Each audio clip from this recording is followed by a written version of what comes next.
Good me a job, fault. Helen. Wow, look at that. I know. It's like a miracle. I feel like I'm in Fatima and there's an apparition, you know. Kate Mulafalter, welcome to Irish Granny Helen. Welcome to Gerald from TarotStache. If this looks a little, oh my God. Every time I up my game, you one up me. I can't do that. I'm not trying to make it a competition. Oh my God. It doesn't rain confetti at my house. Well, but does it rain? We had 5.5 weeks of rain, Gerald. I know. That's ridiculous. It was getting to the point where I was just seriously thinking of having DoorDash delivered to my bed. I've never ordered anything by DoorDash, but I know what it is. So anyway, how you doing? I am hanging in there. I was telling Irish Granny Helen backstage. Thank you for reminding me. You're welcome. That I have won my battle with the cold. Everybody gets one. I get one once a year. And so I won. I'm on the other side of it. I don't spend as much time coughing, which is delightful because, I don't know if you've ever coughed a lot when you've been sick, but man, it's tough. But it allows me to get my knitting done. Well, I guess that's true. I don't know. I tend to be a gigantic baby, and I had an excuse to go to bed and feel sorry for myself. Oh, I'm perfectly fine with that because I am a person who, when my body says I need to sleep, I go, okay. So what do? Do you listen to podcasts or books on tape, or do you watch really bad TV? No, I sleep. You really do sleep. I will vegetate in front of the television. Yeah, I sleep, and I will also, if when I'm in bed, okay, here's my favorite binge show. I watch The Repair Shop, which is a BBC show where people bring in broken pieces from their family history, and people are using artists and crafts to repair them. Love that. It makes me ridiculous. I think I've seen it. Or like he finds things on the corner sitting on the sidewalk and takes it home and redoes the whole thing. That's a different show, but I know the one you're talking about. Okay. But this is the one where people come into the barn and they have the teddy bear ladies, and then they have the woodworkers. Then they have I can't remember what they call the person who, the hortologist, the clockmaker. The clock person, yeah. Yes. And they have painting restoration and upholstery, and Susie does leather work, and it's very soothing to me.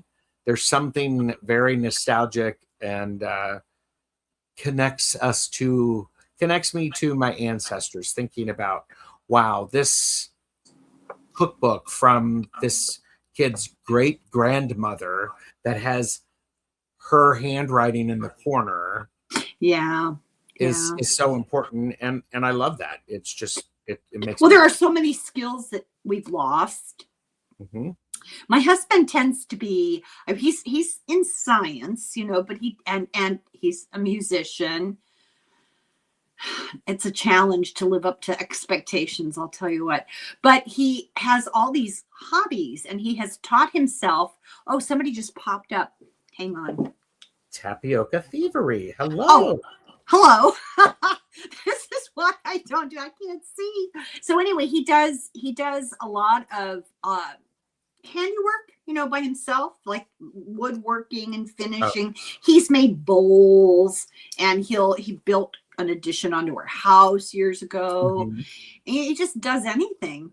Yeah. And I've taken to occasionally watching this show on YouTube of this young couple. It started out with just the guy, and he's Canadian. Mm-hmm. And he bought a decrepit, falling apart, abandoned house on a teeny tiny island off the coast of Nova Scotia. And I stumbled on this one day, and it was kind of interesting in a horrified way because the house was just a disaster, right? So little by little, he started fixing things. Then he met this young woman, and they got married. Oh. And they're now expecting a baby. And it seems like time is maybe compressed a little bit. I'm not exactly sure, but I watched them fix this house up on the inside, and it's kind of taken me down memory lane because my house has been a constant construction site for a very long time. Somebody else, Awesomeness. And that's a good Awesomeness. name. A good name. Yes, it is. Go pick up your needles. Oh, we should talk about needles, right? I mean, that is why. Well, finish your thought about that show. Pardon me? Finish your thought about that show. Just that I watch it. I find it very soothing. I watched them yesterday. My heart went out to her. She found an old cast iron bathtub with legs, and they hauled it from the mainland. So they found it at some, recycling place or something, and they had to get it into their vehicle, which stays on the mainland, which is an old ambulance. So he put the bathtub in the ambulance, take it to the dock. He's got a couple of friends who help him because it's cast iron. Put it into the boat, the big boat, go to the other boat, get that to the house, and haul it all the way in. And right before they got into the door, they broke one of the legs. Oh no! But they handled it. They're very patient because I would have been losing my mind at that point. Yeah. But they installed this bath, and they installed a shower, a sink, and I watched the guy how he did it. And it just brought me down memory lane. Yeah.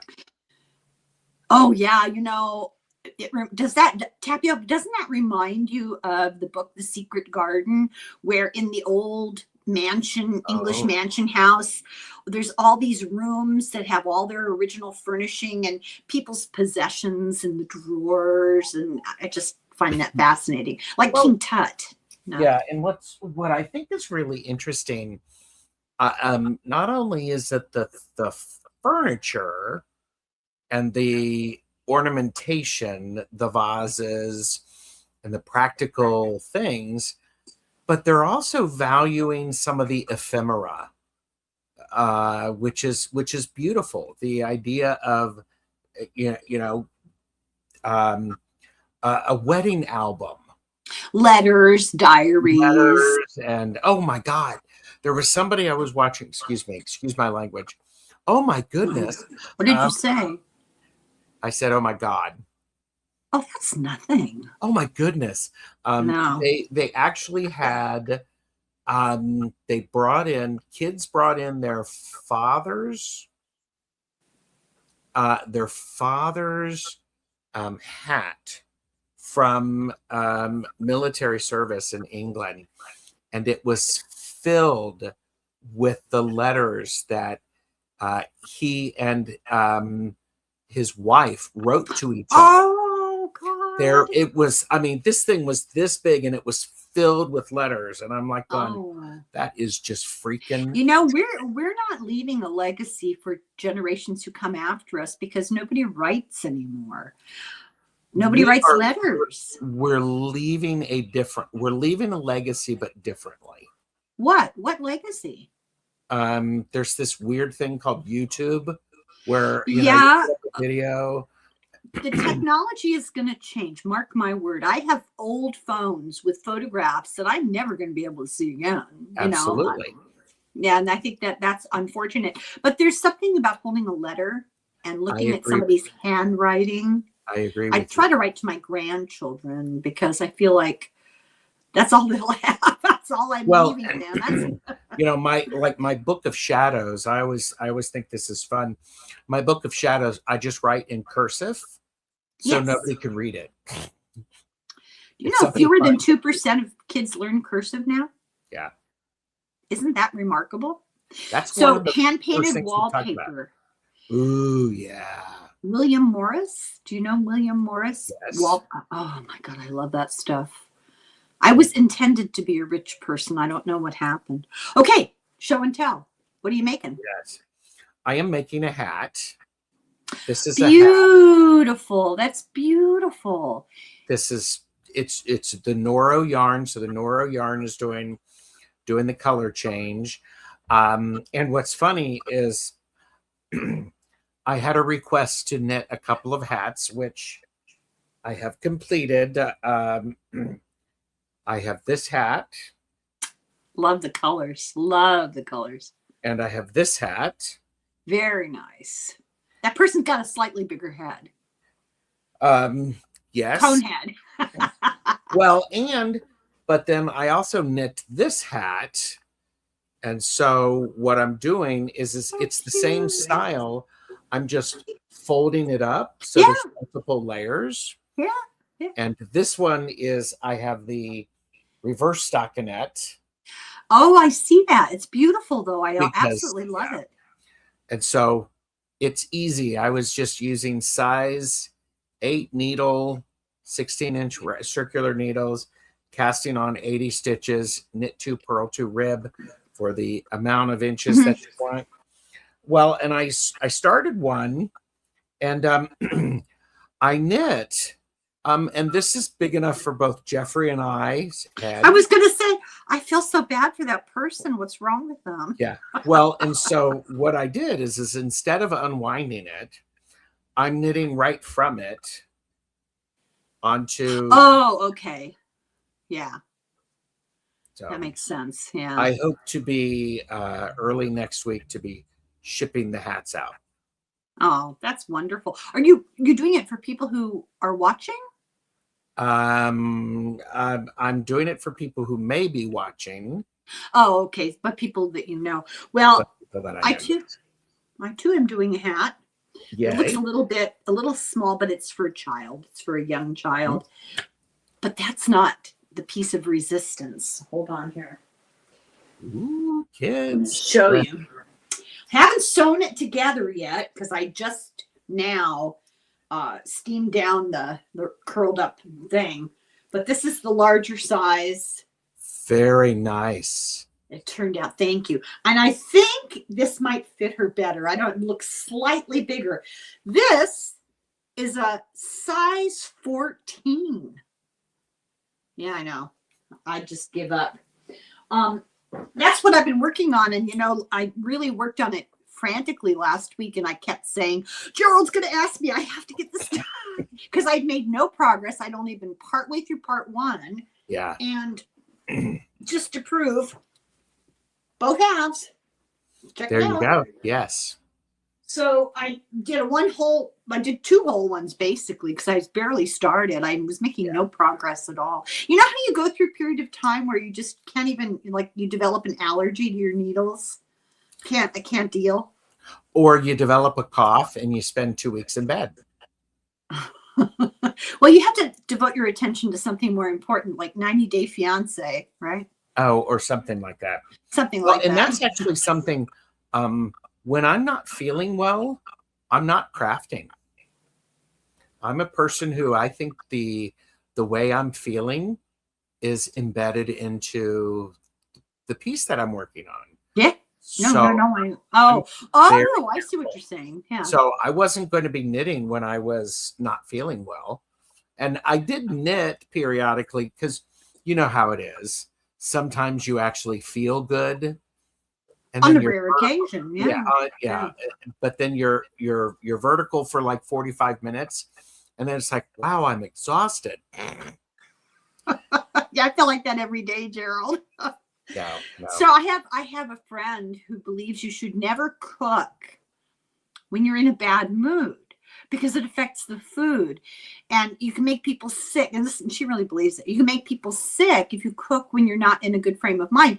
In which case, my entire family would already be dead because I hate to cook, and I cook 3 meals a day for 7 people for 25 years. Mm-hmm. And if I never cook again, it will be too soon. It is just an ordeal for me. Spiders make crazy webs. Is that true? I don't know, tapioca thievery. That's an interesting question. And by the way, awesomeness, I don't know what you're working on. You need to let us know. Yes, and You might have noticed, I have to brag, when I advertised that this was going to happen and be alive, which, did you hear that? I know. I created that picture, and that was something to be remarked upon because it took forever. But I wanted to share the books. I think I might have shown them before, but I want to be sure people are aware. So if you're starting to knit, this book is the best book. It came out before the big eruption of cell phones and the real, massive use of YouTube how-tos. And she does a fabulous job of explaining step by step by step how to read a pattern. I learned how to knit. I never learned how to read a pattern, so I couldn't make anything. That's like a foreign language, right? And then I want to share, I had a Yorkie for 18 years. She died a couple of years ago.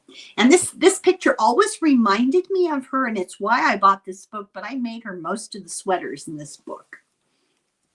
I love that. Isn't that cute? So we can see the title. Oh, I'm sorry. There you go. Knitting for Dogs. Yes. And I'll show you one of my favorite dog sweaters in here. And there's some very, very basic ones. And then there are some pretty complicated ones. Like this is like a houndstooth, pardon the pun, a houndstooth pattern. And I just was not up to the challenge. But this particular sweater here, I made 6 gazillion of these, and I worked out a trade with the groomer, small town. So I'd bring in sweaters and she'd sell them, and she'd pay for my dog, grooming. I love that. And it worked out great. So see these little balls on it? Aww. Isn't that the cutest thing in the world? And, you can get really creative with the color combinations. This is a little dark, but I did all sorts. Well, this looks like my little dog. It's so sad. Then another good one is this one. A little more tasteful. Dress Your Dog. I love it. And also canine couture. Ooh, okay. So, for every level of hierarchy, for every social caste, we have a different book. And I was very impressed with the picture. You should be very pleased with yourself. Thank you. I'm not going to tell you how much effort that took. It doesn't matter. The results are lovely. Thank you. So, Gerald, you had an idea. Stop the presses. No, you had an idea for what to talk about today. Well, one of the things that when you and I talked last, by the way, awesomeness. Terry McMillan is here. Quilts and Crochets. I'm so glad you're doing this because I can't. Okay. And Tapioca Thievery says they've seen pictures of the crazy spider webs. And apparently NASA did a study with the spiders. Awesomeness is working. Isn't that interesting? I'm working on learning to make copper jewelry. Oh, nice. And Awesomeness loves the doggy sweaters. I never knit my dogs a sweater. I was just like going, first of all, I will hold a grudge if I knit something and the dog wants nothing to do with it. Yeah, they're so ungrateful. What kind of a dog do you have? We had a boxer, and we had a hound, a Rhodesian Ridgeback mix. So you go for those large, vicious dogs. Oh yeah. Boxers are vicious, right? But you go for the bigger dogs. I like a bigger dog. I do. Pocket-sized dogs are just appetizers. Come from YouTube. I said it. Oh, I don't know. I don't have any offense to that. For me, it's more like, an accessory. Yes. Paris Hilton and I share a lot in common. Because you buy the bag to carry the dog in. I actually do have a bag for a small dog, but because we've had a series of small dogs. We have small dogs now, but they're not tiny like that. And my Yorkie, I have never ascribe to buying dogs from a, what do you call it, a kennel. Yeah, because they present themselves as a family, you know, but I searched and searched and searched, and I could not find like a real Yorkie. I didn't want a Yorkie with something else. I wanted a real Yorkie, but I didn't care about bloodlines and all that nonsense. And I stumbled on a woman who did like a home, Oh, yeah. not breeder, is that the right word? And she had this little dog that they were getting rid of. It was 4 months old, which is old to be selling a puppy, right? But they decided not to keep her. Her parents had, I don't know, this illustrious bloodline, both of them. But she came out wrong. She was a little bit too big, you know, a little too sturdy. This dog is just very petite and delicate. And my dog was 100% Yorkie, and she looked like a Yorkie, but she was solid, which people don't want, right? And her hair, if you look at this dog's hair, it's kind of feathery and light, and if you look at them in a like the every year on Thanksgiving when they do the dog show, the Yorkie always has silvery colored hair that's like a curtain on both sides, go all the way to the floor, right? That's the standard that they want. Well, my poor little dog had black and brown hair that was kind of cottony. I mean, she had some of the Yorkie wispiness, but she had too much kind of cottony hair. So they didn't want her because she was a reject. And I got her extremely inexpensively. And so I thought, well, indulged myself, you know, and I got her. And I'm really glad I did, but I do think it can be problematic. It can be. It can be. So, but yeah, last time when we were together, we had talked about there's so much going on in the world. You know, I'm going to pause there for a second. Everybody take a sip.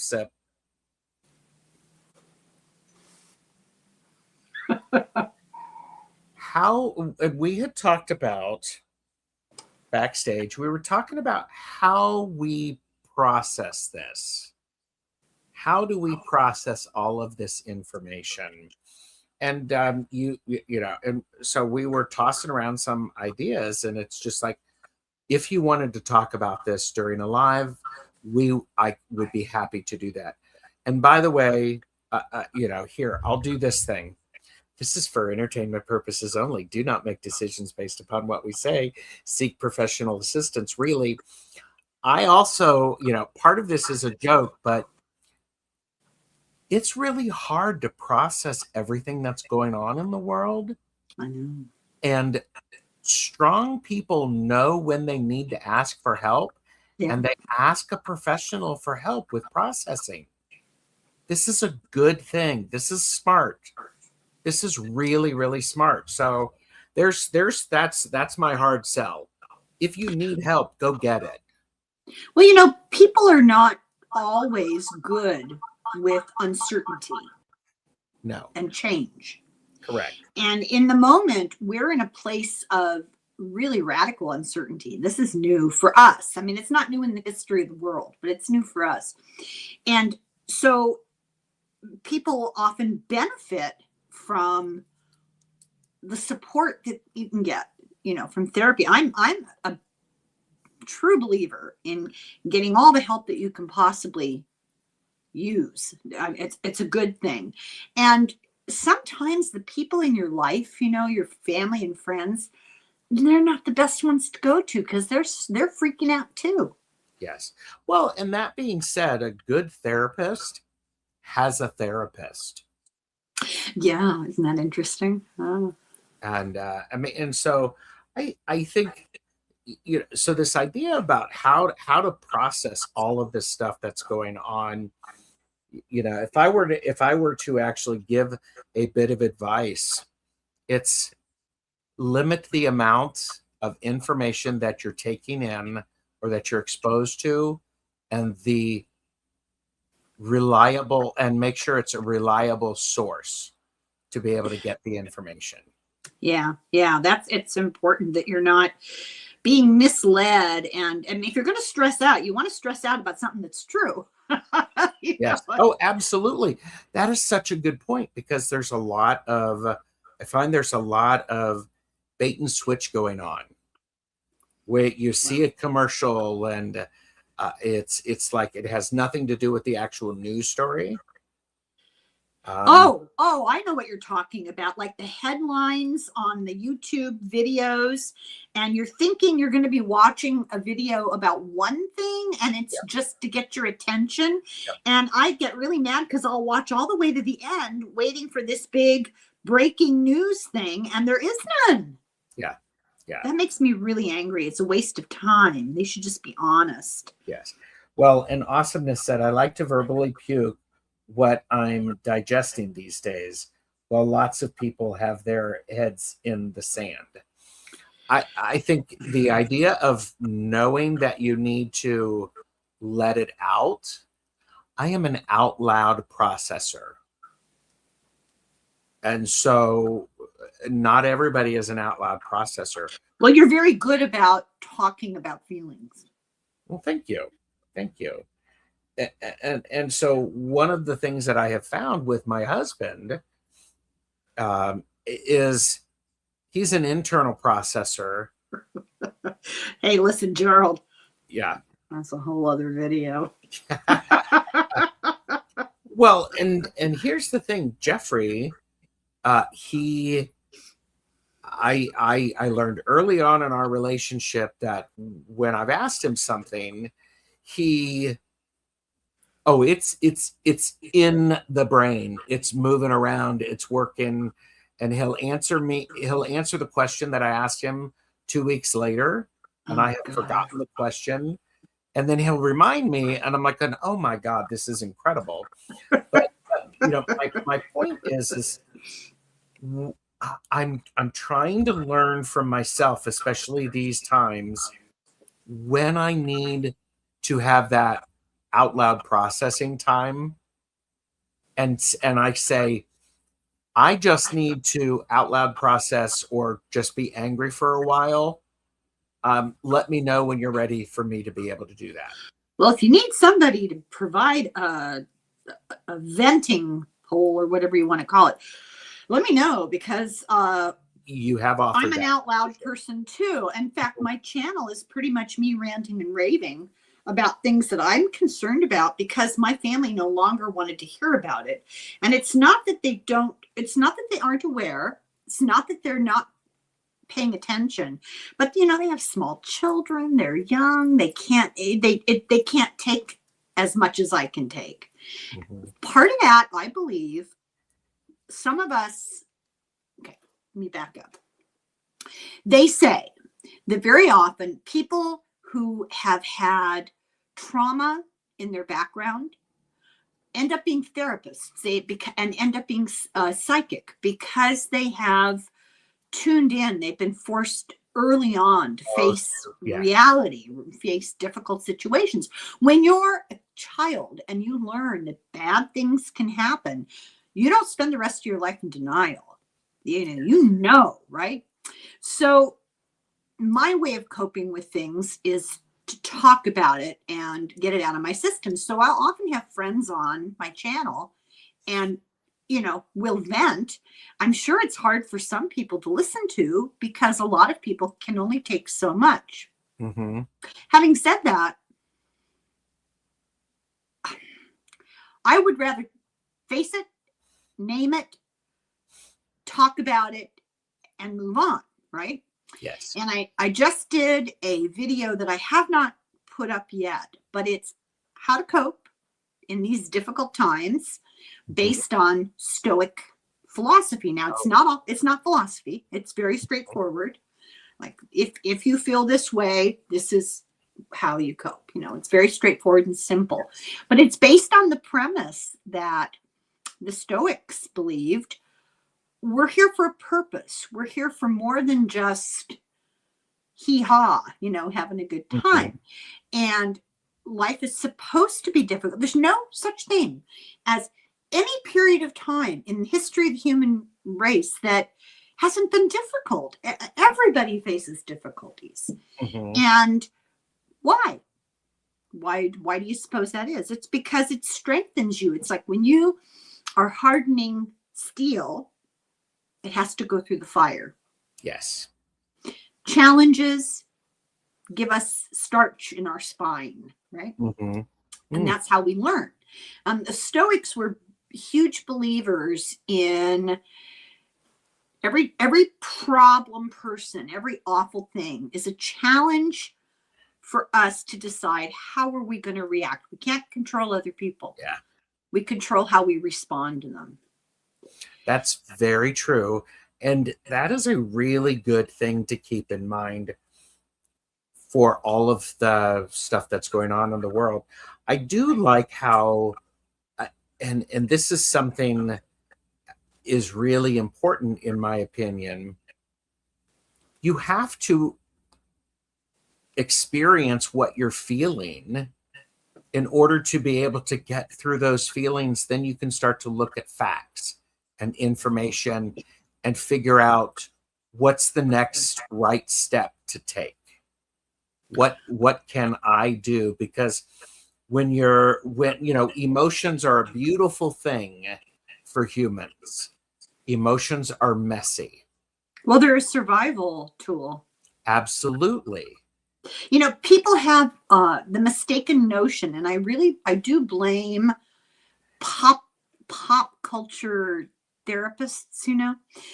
People have this mistaken notion that this one thing that's true, that thought can create, that's true. But there's a big step in the middle that is ignored, and they're afraid to have negative thoughts or negative emotions because they're afraid they're going to make it worse. So, I don't want to have fear because then I'm adding to the fear.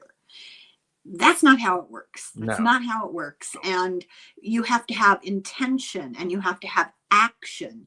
Yes. It's normal to feel whatever it is you feel, but then you've got to decide what the next step is. You can choose to ignore it and compartmentalize it, and it will fester, and you won't evolve. Right. You can face it, and then at that point decide, depending on the situation, what you're going to do with it.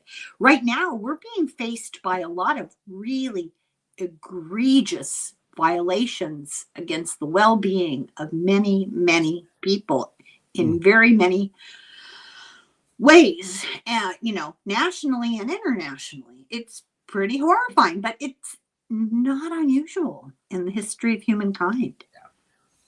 Which is unfortunate. Yet at the same time, we need to be aware of the history of the world so that we can notice how we can approach it, how we can approach making change, and how we can approach managing this. I also, it's this thing, people who you need to, I can't remember what I was reading. I think it was Brene Brown, Strong Ground, Firm Ground, her newest book, talking about the importance of being a realistic optimist. There are people who, she referenced someone who they were looking and was a concentration camp survivor or a Viktor Frankl. It wasn't Viktor Frankl, but it was a prisoner of war survivor. And the question is like, who survives? It's the people who are realistic and aware, yet they are choosing to be optimistic. And you can't guarantee survival or success based on your choice of attitude, but what you can guarantee is what kind of a person you are inside, how you adjust your attitude. Yeah. That's the thing, we keep. Did you hear that? Did you hear that? A little bit, yes. What was that? I have no idea. It wasn't in this room. I have no idea. Okay. I was going to say, I don't even know what I was going to say. I was going to say, that we can't really affect the outcome very much about much of anything, but we can determine what kind of person we are inside by how we react. And that's really what matters. Yes. What was it? I have no idea. That was the ghost in the machine. But it's also that idea of there's this importance of understanding what is going on and then choosing where we put our energy and our intention. Because if we live, somebody had mentioned earlier about having people having their head in the sands. And yes, there are some people with that, and that is one way to cope. It's not really a cope; it's called an avoidance. But we have to notice what's going on in the environment, and then be able to choose what energy we bring forward. And I like how you said who we are on the inside. What kind of person do you want to be? You know, one of the reasons for the kind of darkness that we see is that it is a contrast to the light. You know, you see what you don't want to be. You see how you don't want to act. You see how you don't want to treat people. Yes. And then you adjust yourself accordingly. Yes. There was a period about a month or so ago, and Helen has told me that if I'm struggling, I can reach out to her and to chat. Well, I was doing a deep dive into what was going on in the global world with the wars and the politics. It's a quagmire. Yeah, the quagmire. And I have to tell you, I was reading this information, and I got about halfway in, and I just got so overwhelmed with emotion. I had to stop. I had to actually, I cried because my question was, why is this happening? Why? Well, see, the Stoic philosophy is, and I'm not an expert, I just been reading about it. That's the wrong question. What's the different question? It's not why it's happening. It's what can I do about it? How do I react to it? Yeah. It's like this book I've been doing about UFOs. And so, you know, everybody debates what planet, what galaxy, what is their purpose? Are they from another dimension? You know, there's that whole kind of material, three-dimensional interpretation of it. And there's a guy, Jacques Vallée, who for a very long time has said that he thinks it's the same thing. It's related to Marian apparitions, you know, the Blessed Mother appearing at Fatima and Lourdes and Medjugorje. Okay. Also related to things like the sightings of fairies and gnomes and gods and goddesses flying in chariots in India. You know, all of these different stories are really related. They're not similar, but they serve the same purpose. The question is not what are they or who are they? The question is, why are they? And his theory is, it's complicated. I'm not very good at explaining it, but there's this method of getting people to learn that's a B.F. Skinner method. I don't know if that rings a bell. Like Skinner boxes. Yeah, they were training rats, and they discovered that it's even more true for humans that if you want us to learn something, you teach it periodically. You keep returning and teaching it again, but you make the return period unpredictable. So you never know when you're going to be presented again with the lesson. And you make it unpredictable as how long it lasts. Okay. And for some reason that helps to solidify the information. And so his theory basically is they're repeating it over and over throughout human history. Time has no meaning. It seems like a long time to us. It's irrelevant, right? And they're trying very hard to elevate that they are some sort of advanced creation, being, entity, I don't know what.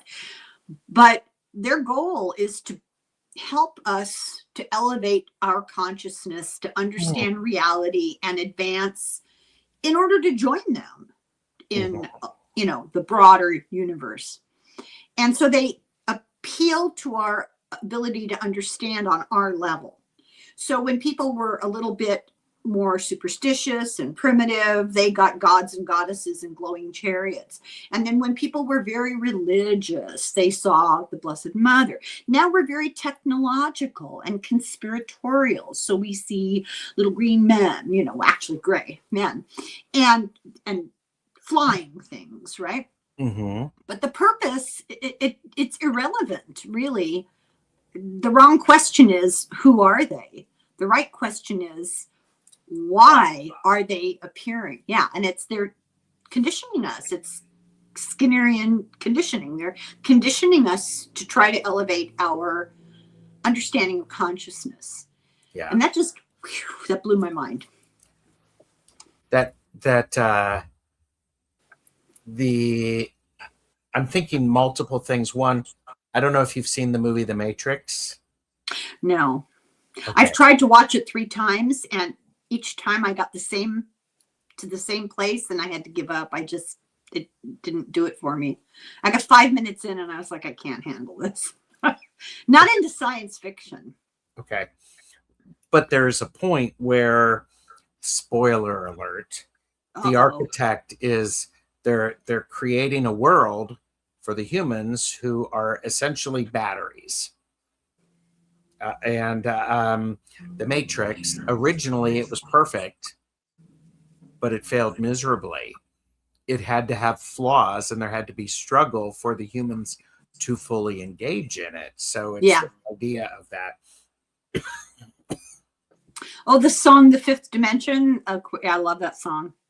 Well, I also wonder so these times when these things happen, that, the gods show up, we see these apparitions, UFOs or other stuff. Are those actually archetypes that we're experiencing? That's a theory. I mean, nobody knows, right? But that's a theory. They're Jungian archetypes, and they're kind of tailored for the time and place, for the culture and the time period. It's an interesting theory. I mean, it's as good a theory as anything else. But that's also how the Stoics looked at problems in life. It's not about, why me? Why are we going through this? Why are those people suffering? That's not what it's about at all. It's, what lesson am I supposed to be learning? Yeah. What am I supposed to be doing with this?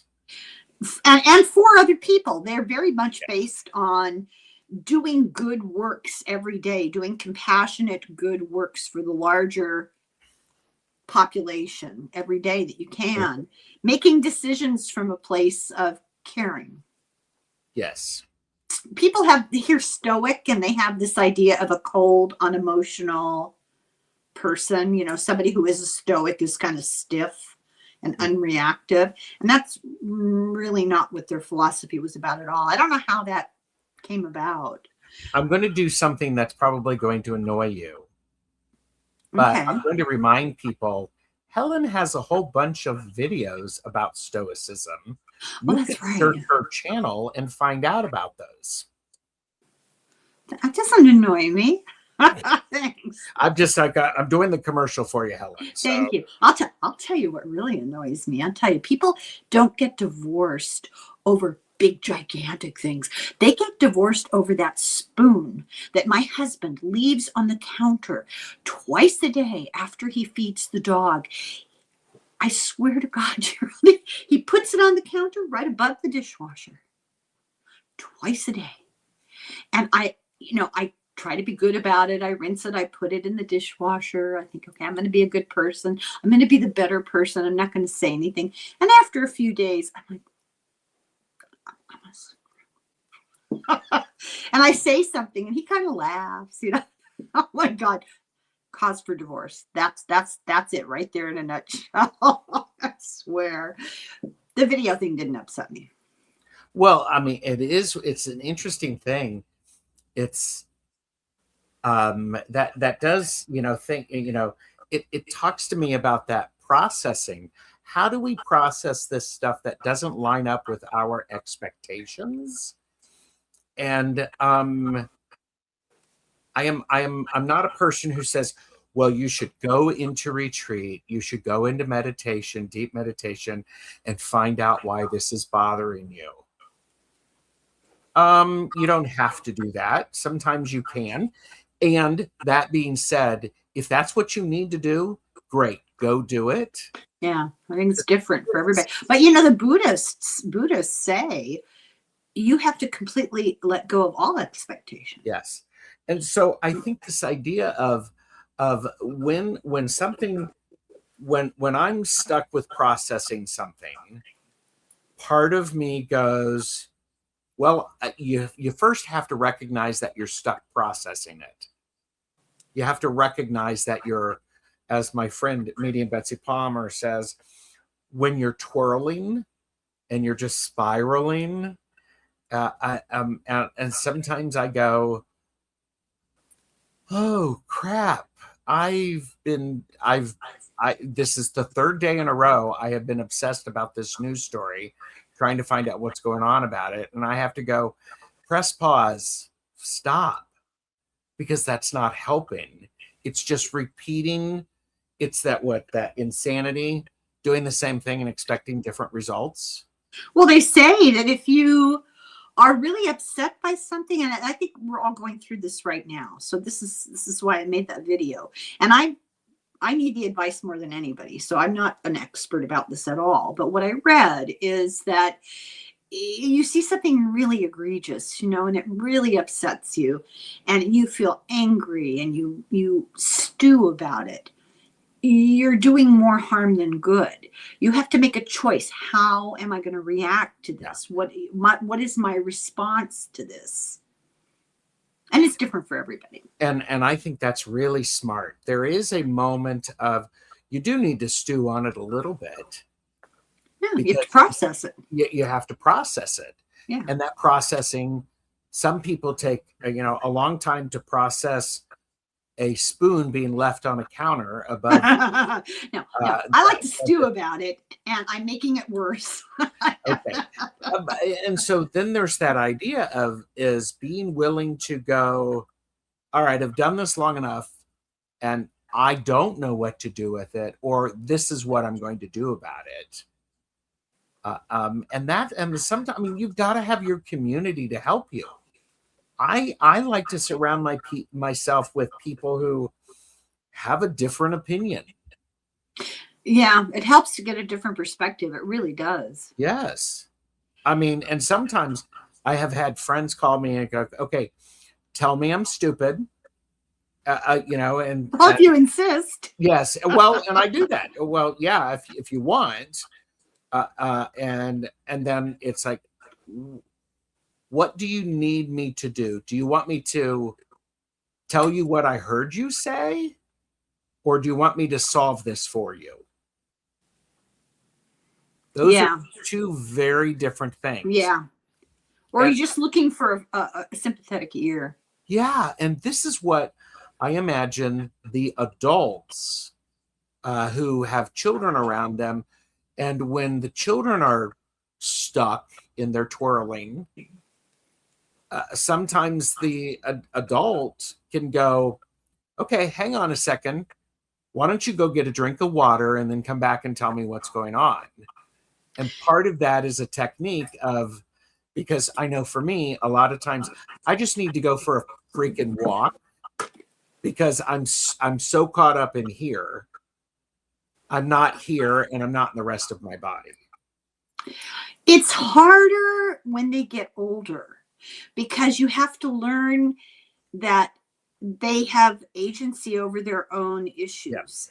And it's when they're little, you do tell them what to do. To a certain extent, somebody has to because they don't have any parameters. Yeah. They have no boundaries, which actually love to critique other people's parenting.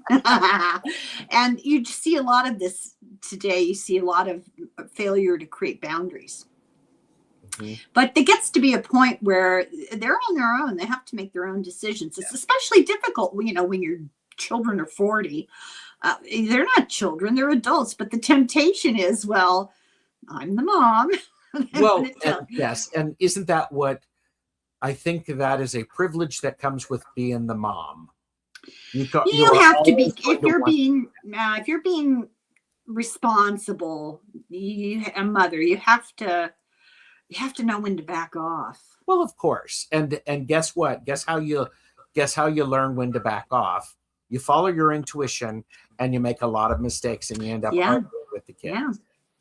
Well, you have to compartmentalize. I think you get to the point where you see the mistakes being made, or you see the poor choices, and you just have to zip it and do something else.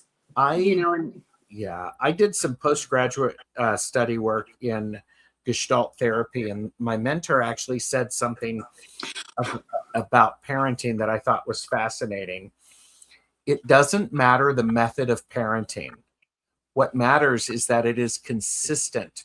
So the child knows the boundaries and the areas that they are going to experience, so they can develop their own themselves. Because it's when one parent says this and the other parent says something different, the kid has no structure. And that was something that I was just like going, I never really thought about that. Because for me, that structure is very important. When I have a structure, I know how to go about my day. Well, kids need predictability. Absolutely. They need to know if this, then that. Has to be consistent. Absolutely. And that's really hard as parents. It's really hard to do. It is. And it's really hard as a crotchety old lady who's had a lot of kids. It's very hard for me sometimes to watch children. Now I'm going to sound like I'm 1,000 years old. Nobody's teaching anybody manners. And I think that the perfect example of that was Elon Musk's child wiping his snot on the president's desk. If that had been my child, I would have been mortified. And he's just oblivious. And there's a lot of that. There's a lot of just low expectations. Sort of primate behavior. Yeah. Well, and that's the thing. I know from having been a supervisor, I found it really important for me to be very clear about the expectations up front, what is appropriate and what's not appropriate at work. And I know that sounds all, what's appropriate behavior and what's not appropriate behavior. Well, guess what? What was really helpful with that is for people who didn't always have that in their life. Yeah. I just like going, okay, let's look at this. Here's what the expectation is. Here's what you did. Where does that fall in that expectation? I think it's tough on young people who've never had boundaries set. I was a very strict mother. We'd go to the grocery store, and before we ever got out of the car, I'd say, okay, we're going to go into the store. You hold on to that side of the cart. You hold on to that side of the cart. You don't let go in on the side. Ask you to go get something. And that was the big treat. Can you go get that thing, on the low? Yeah. And if you guys really behave and you really cooperate, I might buy you a treat. And I didn't do it every time, because then they demanded and expected, right? So usually what I would get them when we got up to the cash register, I'd get them, those little Archie comic books. Oh, yes. Betty and Veronica. I know they're horrible, but they love those stupid things. Of course. But they always behaved. They were almost, I rarely had a bad experience in public after about 2 years old. Yeah. What was really interesting for me as a supervisor, having set up the expectations and what, here's the expectation, and here's how we approach it. I use that as an opportunity to use it as a training and as a skill building tool, because I saw somebody doing this, and this is in their monthly meetings. But the idea of this is like going, I heard you working with this customer. I've been cooking things to eat, if no power in Texas, waffles now. Okay, I had a very crucial question. How do you heat them up if there's no power? Do you know that waffles are just pancakes with 6 packs? I've never heard that. All kidding aside, is it the same kind of batter? Pretty much.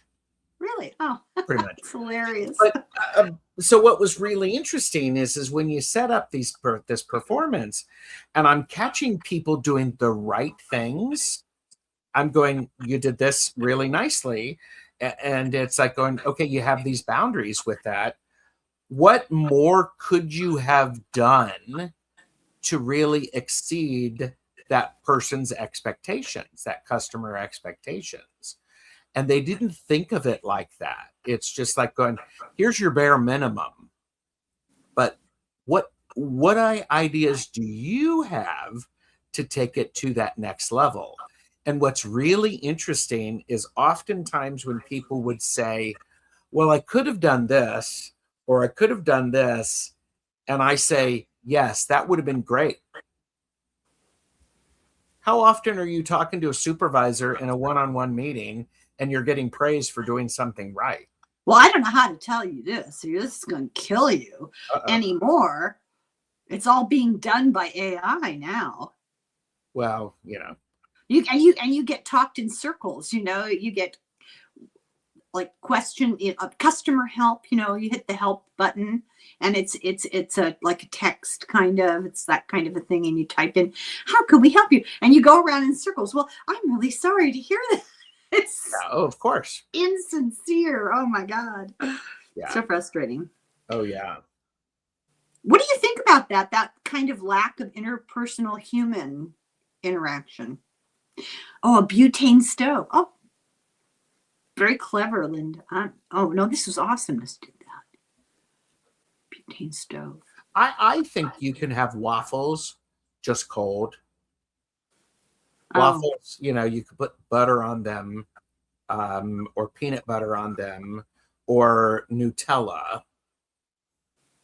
Have you ever heard of chocolate, Helen? There's a rumor. There's a rumor. Okay. Yeah. I'll tell you, I don't camp, Humanity spent millennia trying to get inside the house. Now everybody wants to sleep outside. I don't get it. Anyway, I'm prepared for any kind of a power failure. I have the single most important, crucial object in case of in case of a power failure. I got a fire, like a wood stove top, espresso maker. I'm set. I'm ready. Yes. So you would ask me, how do I deal with that lack of interpersonal relationship? Are you talking specifically AI or just in people in general? Well, specifically, I see it in AI because you don't really talk to humans anymore. Like, for example, they neglected to deliver our newspaper a couple of days last week. And when I finally went to call and complain, because I want the paper, they'll give you credit if you call and leave a message on the machine. But I want the newspaper because I do the crossword puzzle and I cut out articles. I know I'm living in the past. Do you do the crossword puzzle in ink or pencil? Ink. Okay. Yeah. Oh, you're one of them. Please. Doesn't mean I don't write over to correct, but yes, I do. Different color inks. Yeah. So you call and you get a recording and it's all, if such and such, press 2, if whatever, press 3. It's very frustrating. And I remember when you would actually talk to a human being. Mm-hmm. Do you remember those days? Yeah, and I still do on occasion. When I have called into places, yes, I understand that. What, do you lie so that they have to give you to a human being because there's no more buttons to push? No, I don't lie. What I will tell you, one of the things that I do is I will oftentimes at a store wait in line to work with the cashier. And I'm talking to the person. I'm making eye contact with them. I specifically go out of my way to say hi to that person and acknowledge them. I think that's wonderful. I think we're losing that ability, but And you're so rare. I do it often. So here's the answer. She's eating it cold. Oh God. Made mac and cheese earlier. Have to survive with No way to cook. No heat in your bus. If Texas grid goes down, Ted Cruz has already skipped out. Are you serious? He didn't learn from the first time? Remember a couple of years ago when they had that horrible snow and cold snap and he took off to Mexico? Yeah. Must be nice. Yeah. Oh. There's people who do not like AI customer service. I'm not always a fan to it. However, I am always nice to it. For a long time, I didn't know it was AI. I'm always polite because thank you for your help, and then one day I realized, oh my God, I'm thanking a machine. Well, and so I saw somebody actually talk about why do you need to be nice to AI? It's because AI, it's like doing an improv, a comedy routine. And so I think about that and I'm like going, I'm just going to be nice. First of all, it is in my nature. This is how my parents raised me. That's the thing. Yeah. You're waiting for Jesus to smite you dead if you're not polite. I know. And so I think, it's just, and yeah, I just try to be nice because that's part of my processing energy. It's my processing is if I, before I get on the phone, if I have an issue with a customer service thing, before I pick up the phone, I slow down enough to figure out what it is that's going on and what outcome I want. Because I've worked customer service. I've worked call centers. I worked call center at the library. And so I know it doesn't help to yell at the person on the other end of the line. It's not. No. They are the ones who have they did not sneak into my house and do this. It's not their fault. I think it's normal human reaction though when you call up and you get this circular hell of push this button, push that button. When you finally get a human being, you've just got all this pent up rage. So Linda was saying that she's doing where did that go? I can't see this. That she was doing a truck, I think she said. Oh, now I don't even know what I've done now here. Oh, here we go. Building a truck with a wood stove. Linda, do you watch those videos on YouTube about people who live in their van or they live in their bus or it's really kind of fascinating, or I really feel sorry for people who live in their cars. Yeah. Tapioca Thievery said, I'd rather practice being nice than practice being mean.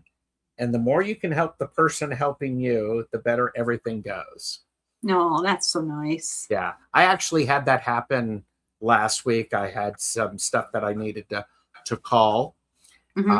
And I was expecting this to take forever, so I had written my notes and I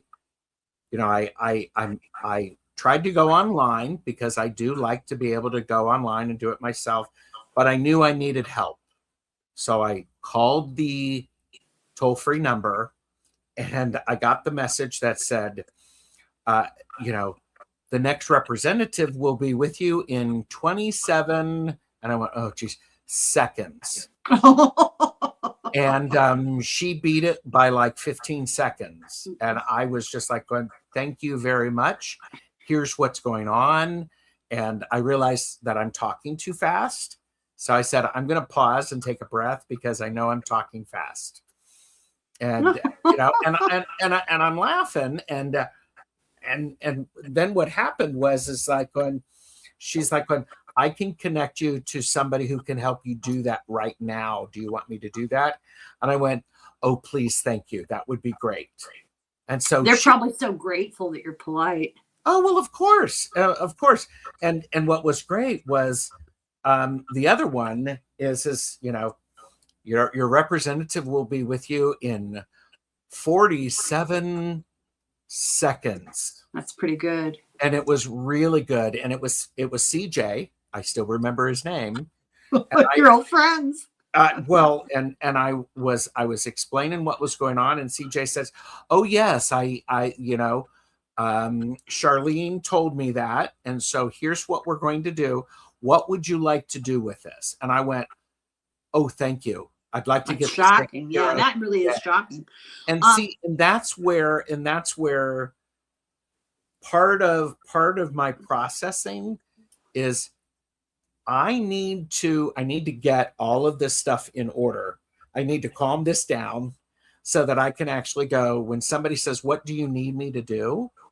I can go, what I really need is this. Yeah, well, you're very logical about it, which is good. You're able to separate the emotion and the logic, and that's what it takes. You have to take the emotion out of it, which is very difficult. I think it's especially difficult when you start out not realizing there's going to be a problem, and then you get this obstacle that you're completely not prepared for. That's when it's really hard. And the other thing is if you're nice to people on the other end of the line, and let me rephrase that. When you're authentic with people on the other end of the line, they're more likely to want to help you. Yeah, that's true. I will say this one thing. When you call to get your paper cleared up and you finally actually get a human being, it's a call center on the other end of the earth.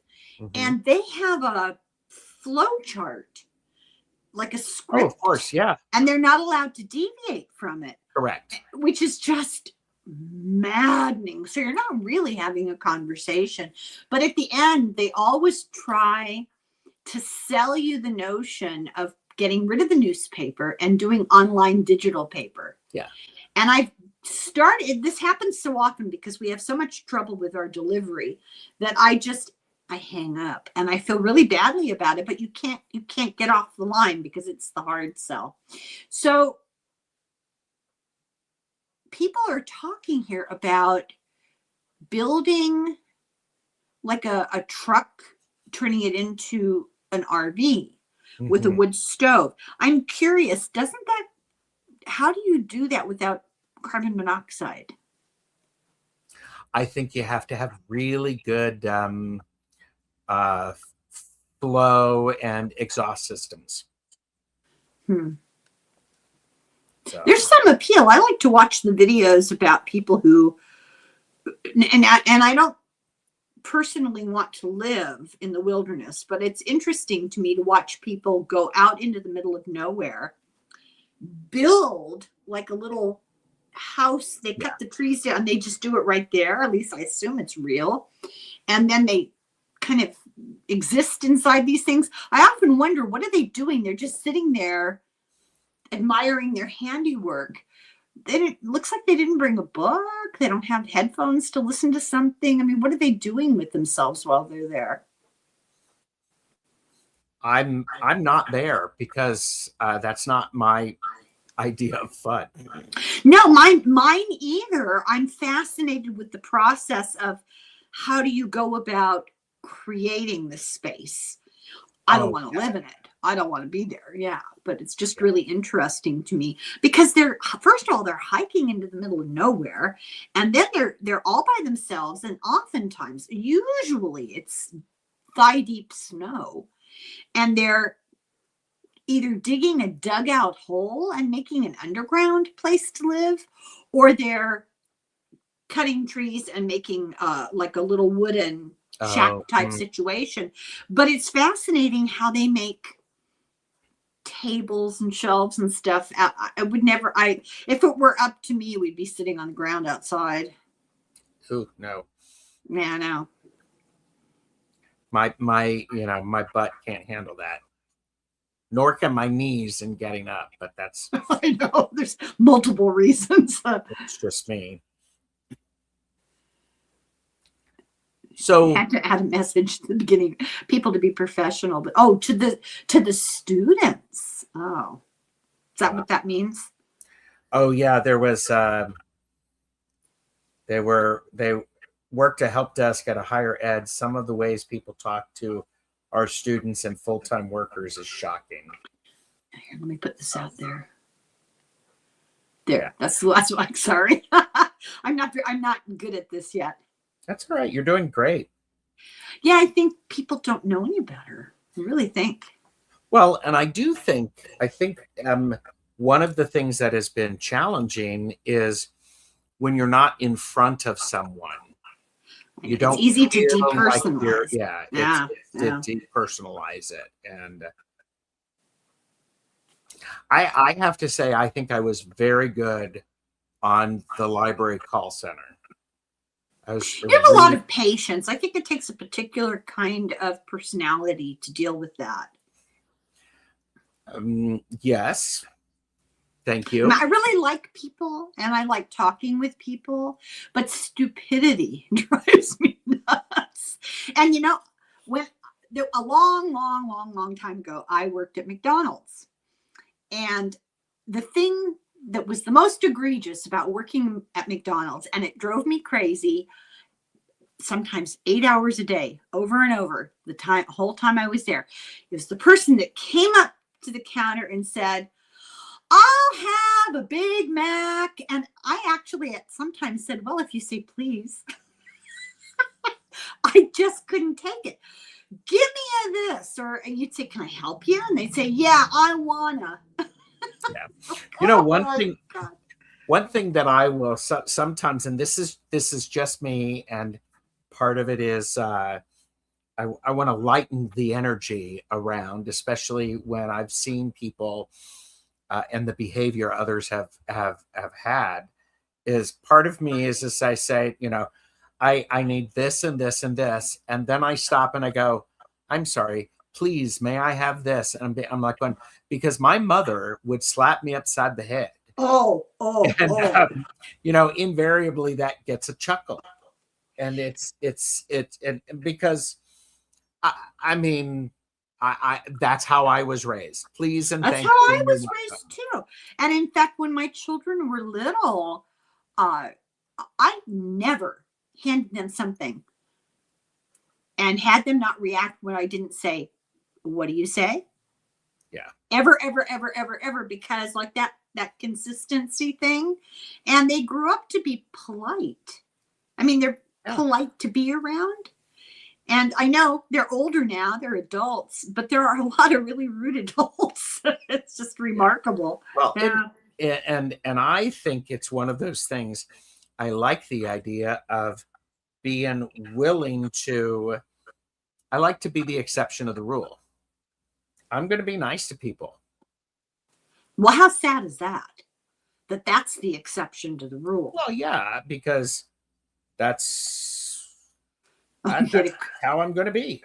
Here we go. Here's my answer. I guess I should say, duh. I had to ask. Yeah. Oh, wait, that's not the right one. Hold on, girls and boys. Be nasty with honey. Oh, no.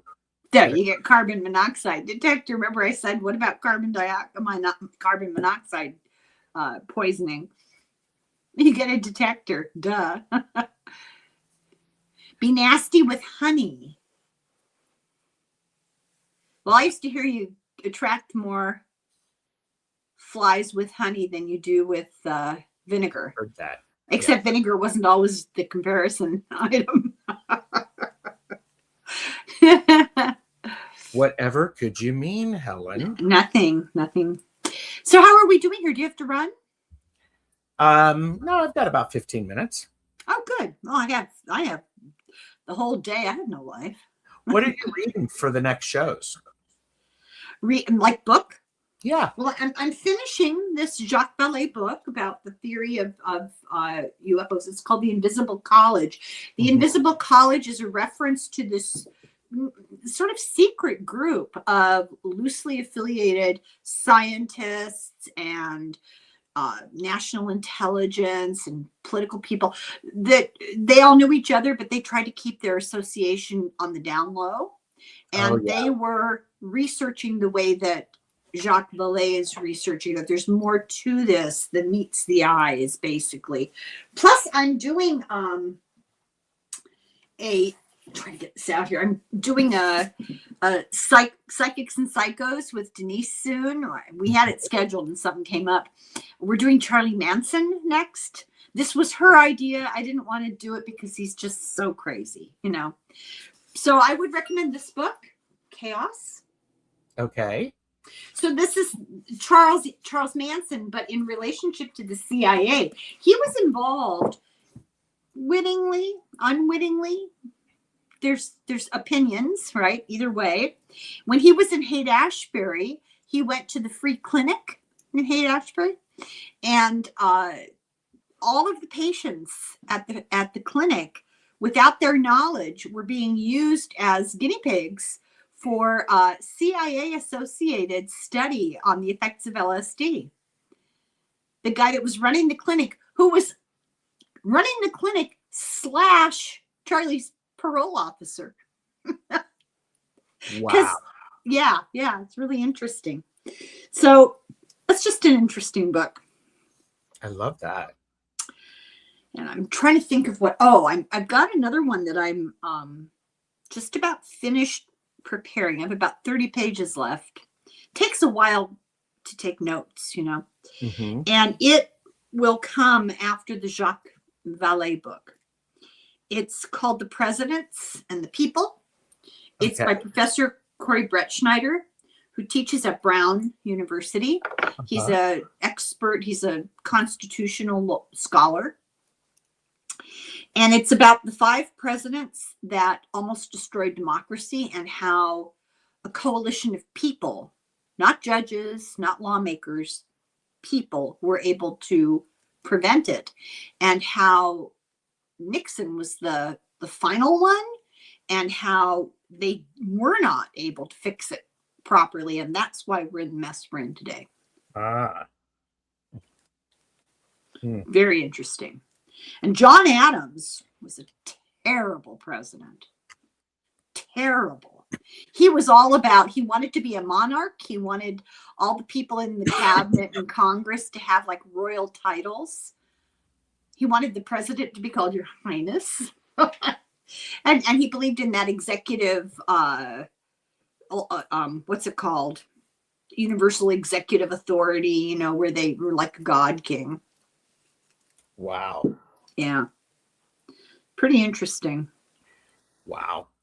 What, are you reading something right now? I am. I have Deborah Zachow coming on my channel on Monday. Her new book is called I Have Your Number. Oh. And this is so I really enjoy Deborah. She's written several books, including the Clarity Tarot. And so she's written a Decode Tarot, which is a lovely book. A lovely book. So I'm reading this so that I can feel like I'm having an intelligent conversation. Well, you know what I've had people tell me? I just find this really astounding. I've had authors tell me, "Oh, you read the book." You know, I invite them to come talk, and they're like, "Wait, you read the book?" They say they get on TV interviews and radio interviews all the time, and the person that's speaking with them about their book hasn't read their book. I'm speechless, you know. That's one way to do it. I don't know how you could engage in a conversation if you don't know what the book is about. That seems weird to me. like I said, that's one way to do it. It's not the way I like to do it. I think my guess is that if you're like, I don't know the name of any famous like talking heads on television shows, but if you're sitting behind the desk, you know, that semicircular desk with 2 or 3 people, and you're going through a pretty rigorous schedule of what you're going to talk about. And okay, for the next 5 minutes, we've got this author on. You're not going to read the book. Yeah, it's unfortunate. Yeah. It is unfortunate. Well, I don't have anything else exciting to tell you about, Gerald. It's been a very cold, very wet, gray all the time. Finally, now it's starting to get steady light in the evenings past 4:30, 5 o'clock. Yeah. But we were having darkness in the morning until almost 8 o'clock. Yep. And getting dark in the afternoon by 4. I mean, come on. It's crazy. So now things are feeling a little better. So how about you guys? That's good. We're supposed to be getting snow here. Oh. So there's predicting, you know, anywhere from 5 to 15 inches of snow. So it'll probably be about 4 inches. But and it's like, okay, you know. So does everything come to a crashing halt when you have snow, or it certainly slows down? Yes, it certainly slows down. Because, you know, I grew up in Southern California, and it barely ever rained. That song was right. Never rains in California. That song was really quite correct. When it did rain, it was a gigantic big deal. Schools closed, offices closed. You know, we had what they called the rainy day schedule at school. It was a big deal. And partly because it would rain torrentially when it did rain. The ground couldn't absorb it all. So you'd get these intersections that were flooded. And then the roads were very slick because you went for 11 and a half months with no rain, and all that oil built up on the roads. Yes. So it really did become like ice and snow. It was treacherous. Mm-hmm. Okay. We have a request from David. Can we see the knitting progress? Oh, from Scotland. Very nice. Well, I haven't made a huge progress. It's a hat eventually, but I'll show you. You missed this. Yeah, I've probably knit from about here to here. So this is a poncho I'm making for my granddaughter. That's great. Yeah, that's great. What part of Scotland? Tell us quickly what part of Scotland you're from. 12 inches of snow. Awesomeness. Where do you live? Siberia? God, that's hard to live with. Whereabouts are you from, David, in Scotland? Oh, well. Well, give him a... Awesome. This is from Canada. I thought it was David. I was like, well, Canada, Scotland, huh? Oh, you're in Canada. Well, mea culpa for all the insults and weirdness. Yeah. Glasgow, that's where they have the big festival every year, right? They have like a comedy art festival. I forget what it's called. Do you know what I'm talking about? No. Oh, what's it called? I bet he knows. Glasgow. I've always wanted to go to Scotland. You know, the red hair is much more common in Scotland than it is in Ireland. I know you know this, Dave. And it's because of proximity to the Norsemen. The Norsemen brought the red hair down from Scandinavia, and they pillaged all along the coastline. And there were more of them in Scotland than there were in Ireland. There are enough in Ireland. Oh, thank you, Linda. Lord help you. Is this fringe? Pardon me? Fringe. Tapioca Thievery said fringe. It will have, yeah, after I sew it together. I've got to sew it together. I got to get to work on it. Lots of festivals. There's some kind of a comedy festival. It's really famous. I wish I could remember what it was called in Glasgow every year, because somebody, a comedian I liked, talked about being there. MAGA country. Awesomeness, I thought you said you were from Canada. So are you from like Alberta or? Lots of festivals. I don't know. That's a good question. Fringe. Oh, Fringe. Of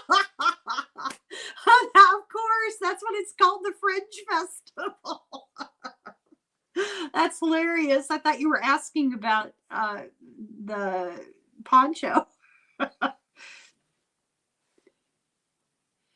0.7% Scottish. It's interesting. One of my daughters had her DNA done. And I said, listen, when you get the results back, I'm going to tell you what they're going to be. And I was almost 100% right. Oh, really? Yeah, yeah.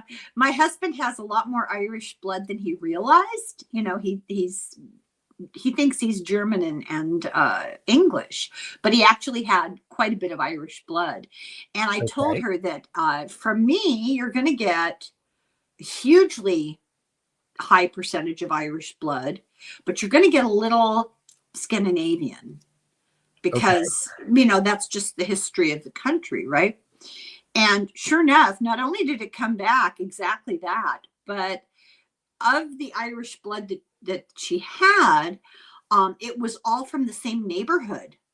They can tell you like what part of the country your ancestors were from. And I laughed. I told her, well, I'm not surprised my grandparents grew up next door to each other. I'm really not too surprised, right? Yeah. And, you know, my girls are, you know, they all think they're comedians. And so my daughter, we have a family thread, and she posted her DNA results. And immediately, within about 3 minutes, the other 4 all replied, and they all said exactly the same thing. It was pretty funny because they weren't reading each other's message. They all came in at the same time. They all said, oh my God, we are so white. And it's pretty funny because, yeah, that's where our background is from. Yeah. Smoky Mountains in Tennessee. Oh, not in Canada. Mm. Oh, you have the same background as he has. Ireland took her to the places the diners on. Oh, how nice! What part of Ireland is your family from?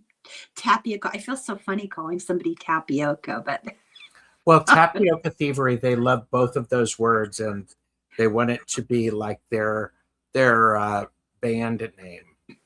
Well, Tapioca Thievery is a very rare event because who in their right mind would steal tapioca? So I would. Unique. Would you really? Oh God! Oh, yeah, God. I'm one of those. I like tapioca. Oh God! My look at her, Judgy McJudgerson. Yeah, my grandmother was really into tapioca. So Connaught and Mayo. Okay, that's not where my family is from at all. But you know, 30% of our all over the place. Exactly. That's exactly right. I have relatives everywhere. Yeah. Tapioca, yum. Okay. So when is your next video coming out, Helen? Well, tomorrow. Tomorrow? Wait, I don't know. Is it? What day is this? Oh no, I actually put out a couple of different videos today. Yeah, you had there were lots of stuff that popped up. Yeah, because you know, I've got this tortured situation going on. So I started a membership, and I started a membership at the urging of somebody who shall remain nameless, that we all know and love. And not you. Nate. And, yeah. I threw you under the bus, Nate. I'm not a good businesswoman, and he was putting a lot of pressure on me. So I said, oh, okay. So I did it because I was hoping to have a safe place to put things that I didn't want to be hounded by trolls. And it hasn't really worked out because I don't have very many members. And so these poor videos languish, with like 27 views, and it drives me nuts. So I'll put it behind the paywall. And after a few days, I can't stand it anymore. And so I'll put it out into the public. So I'm constantly shifting things around, and it looks like I'm making more things than I really am. I'm just moving them, So what can I do? I just put out a video on Mark Carney, the Prime Minister of Canada. So anybody who's watching who's Canadian, you'll be interested in this. He made an epic historical speech at the World Economic Forum 2 days ago. It's a speech that will go down in history. It was a paradigm shifting speech. Incredible, really incredible. So I did a little thing on that. Nice. I've been trying to cover Canadian news and Mexican news. Okay. Because I think it's wrong that we pretend that our neighbors don't exist. Correct. Oh, from Holland. So it must be alien. That's right. Well, Tapioca Thievery is, I believe, one of your members. Oh, well, I'm touched. That's why they are green. I don't know how to read any of the symbology, that has to do with YouTube. I don't know what anything means, and I'm sort of aggressively ignorant because it just makes my third eye hurt. I can't handle it. So I don't know who members are or who members are not. Thank you. I appreciate it very, very much. I may not know everybody by name, but I appreciate the existence of the people who do join. Yeah, I take it as an indication of who's really and truly interested in the topics. Mm-hmm. It's kind of depressing. Okay. You're a Carney girl. Well, if you haven't heard that speech, it would be well worth going and listening to him deliver it, because it was remarkable. And then right on the heels of that, we had whatever that thing was that Trump delivered. It's screed. I think the term is screed. In which he also belittled and said nasty things about Carney on the international stage. Yeah, I know. It's kind of surreal. Yeah. Why some psychics are learning Spanish? Oh, what do they know? No say. Well, this is a prime example of being nice to people and being respectful is a great form of rebellion. There, I said it. Go be nice to people, everybody. Yeah, and I don't think people fully. I don't think people born in the United States from somebody who's not an immigrant. So like if you're third, fourth, fifth generation, I don't think people fully comprehend how difficult it is to be an immigrant. And it doesn't matter if you come from an English speaking country, like let's say you're Australian and you come here, they kind of speak English. No offense. They're adapting to a brand new culture and trying to make friends, renting a house is different in one country from another. The whole process is different. Getting a TV in Ireland, you don't just go out and buy a TV. You have to get a license to have a TV. Yeah. I'm not making that up. No. So there are all these weird rules and regulations and customs and different kind of food and maybe a language barrier, maybe not. But adjusting to life in a new country is so, so, so hard. And then you're homesick and you miss your family. And, I wish that there were more compassion for people. My daughter, my oldest daughter, has 2 children, and they live in a place where it's very, very, very multicultural. And she's almost the only Caucasian child in her class. And she has bright red hair, so it's pretty cool. But all of these kids that are in her class, they have to interpret for their parents. Their parents are from all over the world. And more than happy to learn English. There's no place to learn it because all the English as a second language classes are either gone or full or too expensive. Yes. And it's so hard because they have a 9-year-old that they're trying to get to do their business for them because they don't speak. It's very difficult struggle. I have enormous compassion for people.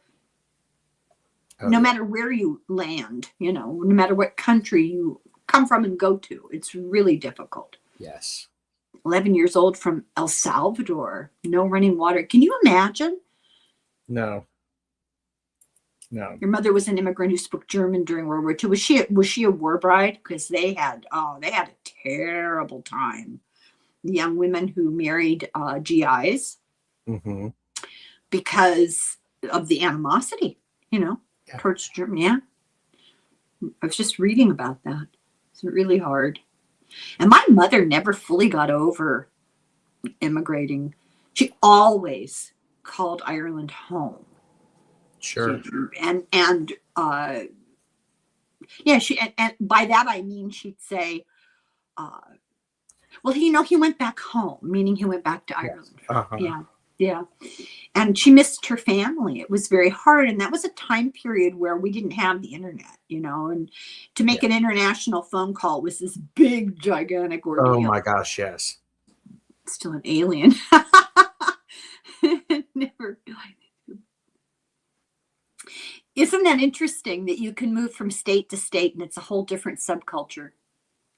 Oh, yeah. It's so true. Now you're in Ohio. Don't say where I am. You're in Ohio. I have a preconceived notion of Ohio. I've been to Akron. Akron, yes. I drove through Akron when I was, 9? We went on a car trip. You know what I remember of Akron? Nothing.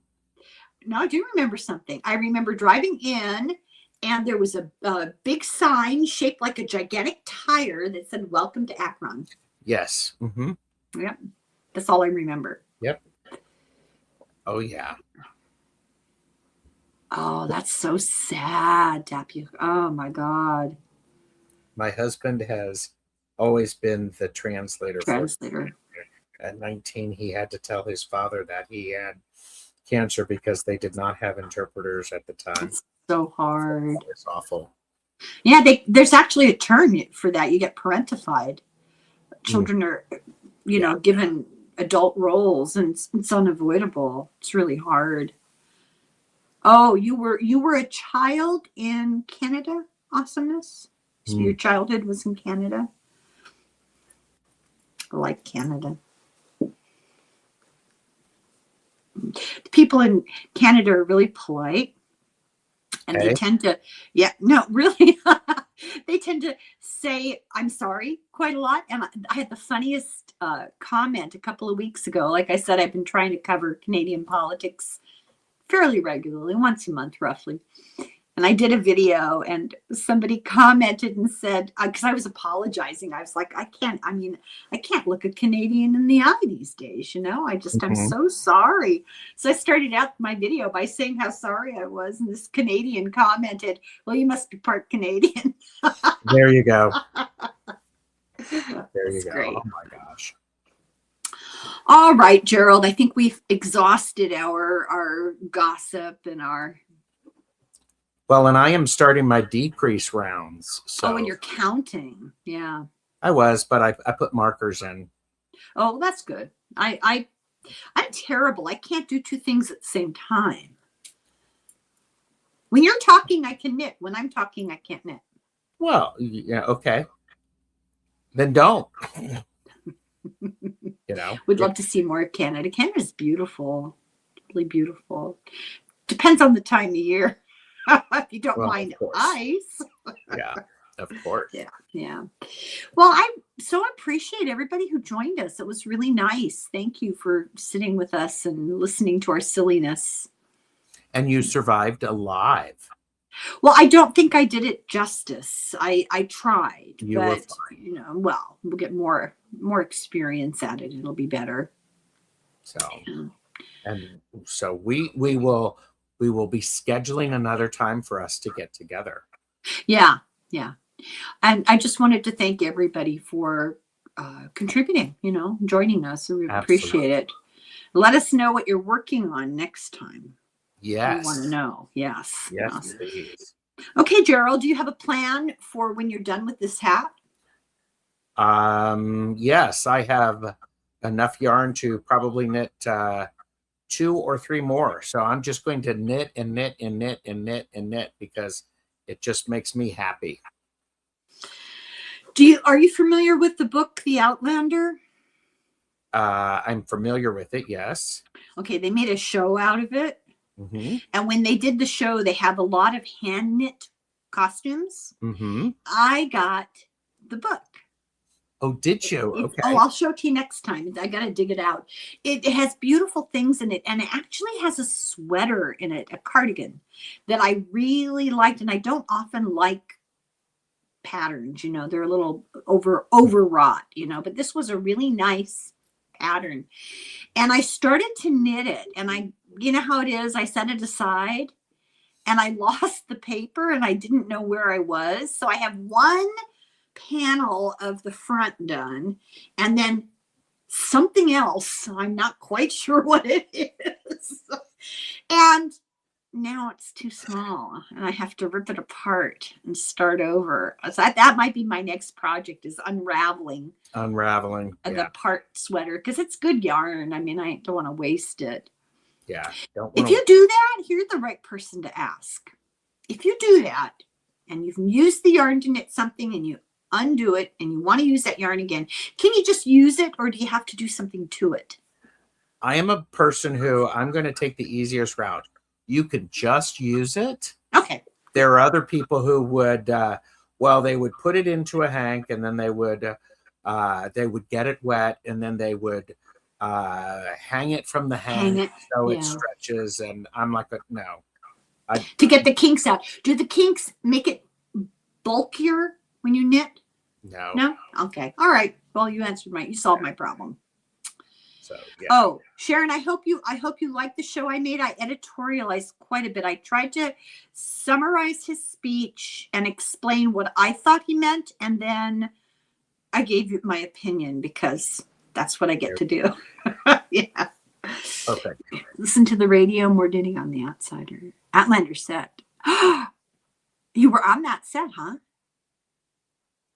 Wow. Okay. Oh, you were in the show.